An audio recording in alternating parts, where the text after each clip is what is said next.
High so finally আজকে একটা long blog দিচ্ছি, অনেক কিছু দেখাবো। বাট বিফোর দ্যাট লাস্ট ভিডিওতে আমি বলতে ভুলেই গেছি যে আসলে আমার হাতে হয়েছিল কি, আমার নিজের নেলসই এত বেশি মানে কি বলবো শার্প যে আমরা লড়াই করছিলাম, আমি আর বিকাশ ফাইট করতে করতে ওর কি লাগবে আমার নিজের হাত থেকে নিজের হাতে লেগেছে, এটা ফার্স্ট।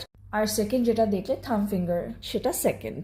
তো দু জায়গায় লেগেছে, এত পেনফুল ছিল মানে বলার মতো না। তারপর তো দেখলেই বিকাশ উল্টো আমাকে ঝাড়ছে আর ব্যান্ডেড আর মেডিসিন দেখো দেখো এখানে পুরো কেটে নিয়েছে মেয়েটা, একদম রক্ত বেরোচ্ছে এখান থেকে। এবার তোমাদের বলি, বিকাশের বার্থডের জন্য একটা ইন্টারন্যাশনাল ট্রিপ আমরা প্ল্যান করেছিলাম, যেটা অলমোস্ট 1-1.5 মাস আগেই প্ল্যান হয়েছে যে আমরা কবে যাবো অ্যান্ড অল অফ দ্যাট। হ্যাঁ, সবাই দেখবে 6 মাস আগে থেকে প্ল্যান করে থাকে, যে সেইভাবে প্ল্যানিং করে যাতে ইন্টারন্যাশনাল ট্রিপ যে এক্সপেন্সেস কীভাবে ম্যানেজ হয়। বিকজ যত তুমি কম টাইমের মধ্যে প্ল্যান করবে এক্সপেন্সেসটা অত টাইট হয়ে থাকে। আদারওয়াইজ তুমি 6 মাস আগে থেকে তুমি বুকিং করলে flights and all of that একটু কম পড়ে।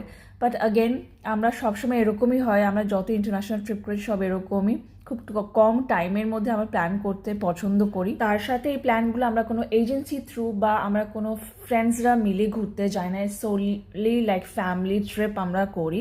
তো হ্যাঁ, তার জন্য এক্সপেন্সেসটা ডেফিনেটলি বেশি পড়ে। তোমরা চাইলে তোমার ফ্রেন্ডসরা নিয়েও করতে পারো, বাট আমরা প্ল্যান করি যে এই ট্রিপগুলোর জন্য একদম জাস্ট আমরা ফ্যামিলিরাই করি। এই সিচুয়েশন দেখে আমরা প্ল্যান করলাম যে আমরা ওমানে যাব। বাট ওমানে যাওয়ার বেশ কিছুদিন আগেই বেশ একটু বৃষ্টি একটু মেঘলা ছিল, বাট থ্যাংক গড যেদিনকে আমাদের ওমানে যাওয়ার ছিল সেদিনকে আমরা যাইনি, এত হেভি রেন ছিল বিকজ ওটা মাউন্টেনিয়াস রিজিয়ন।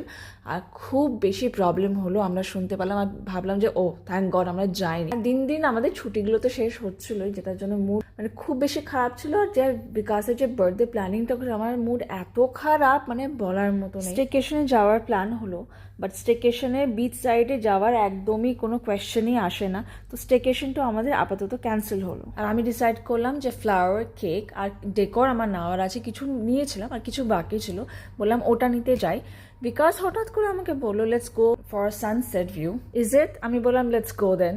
এখানে তো এসে দেখলাম একদম ব্রেথ টেকিং ভিউ, এত ভালো আর এত সুন্দর, তার সাথে ওয়েদারটাও একদম পারফেক্ট ছিল। তো আমরা ভাবলাম একটু কফি খেতে যাবো, তার আগে আমি একটু গেছিলাম ইয়ট ক্লাবে একটু কথা বলার জন্য।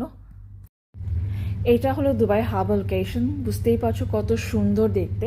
You can come during the sunset বা